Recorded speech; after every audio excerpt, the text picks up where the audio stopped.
She died begging for help. The police called it an accident. I called it murder. And I proved it. Daniel Daly buried his wife Erica under cold November rain, believing she had died in a tragic car accident that made no sense to him. He noticed details that didn't match the police report, but grief muted his instincts until a terrified woman named Kelsey approached him at the graveside. She handed him a USB drive and told him she saw what really happened. At home, Daniel watched the video and saw Erica arguing with a powerful man named Troy Prince.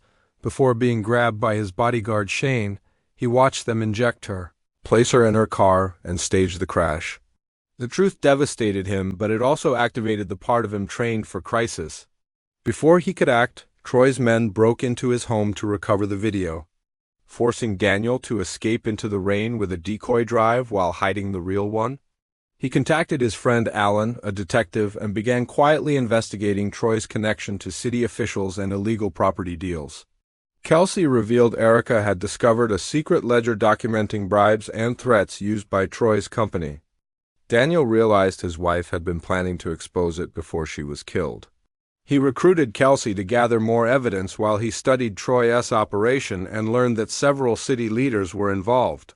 He crafted a false identity to infiltrate a gala at Troy's mansion, using charm and calculated distraction to slip upstairs into Troy's private office.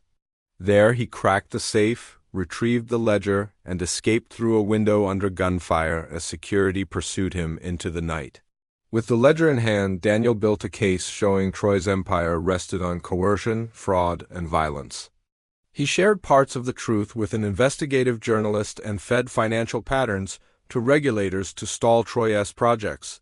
As pressure grew, Troy grew paranoid and sent Shane to intimidate employees, pushing Daniel to orchestrate a public protection strategy for Kelsey.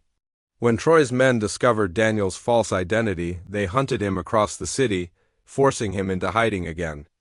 Daniel decided to stop running and instead lure Troy into a trap using the ledger as bait.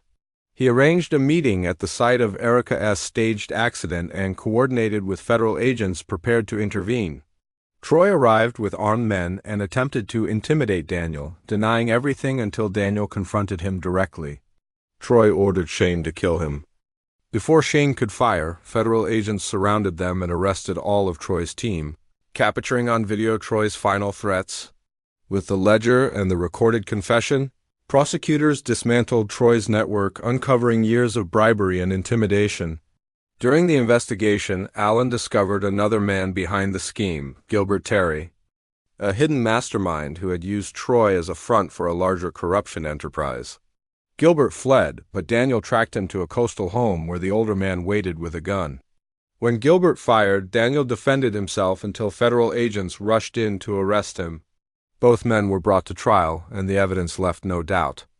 Jurors watched the video of Erica's murder and listened to testimonies from victims and accomplices. Troy received decades in prison, effectively a life sentence. Gilbert received nearly the same. Shane accepted responsibility and testified in exchange for a reduced sentence. Corrupt officials resigned or faced charges, and the city began a painful cleanup of the damage caused by the conspiracy. Daniel received some closure as the justice system finally acknowledged the truth. He visited Erica's grave to tell her he had kept his promise. The restitution fund created from seized assets helped dozens of families rebuild their lives. Kelsey left Troy's company and dedicated herself to supporting victims, forming a friendship with Daniel rooted in shared trauma and courage. Daniel sold his old home and moved to a new apartment to begin rebuilding. He took work consulting with law enforcement, using his skills to help prevent future corruption.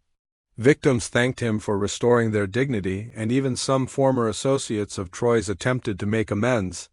Daniel learned to forgive Erica for the affair she had before her death, focusing instead on her bravery when she tried to expose the truth. A year after Erica's death, survivors and supporters gathered for a memorial service, honoring the lives touched by the conspiracy. Daniel spoke honestly about grief, vengeance, and justice, and how his pursuit had grown beyond personal pain into a fight to protect others. As he looked at the group placing flowers on Erica's grave, he finally felt peace.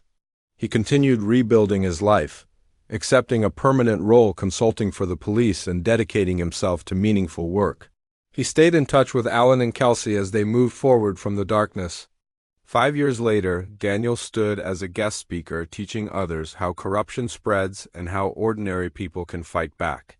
He acknowledged the mistakes he made but never regretted choosing justice over silence. After his talk, Alan invited him onto a new case, and Daniel felt a renewed sense of purpose. He walked out into the sunlight knowing Erica would be proud of the life he rebuilt. He had turned pain into strength, loss into resolve, and a tragedy into a legacy of accountability. The war that had consumed him was finally behind him, and he moved forward ready for whatever came next.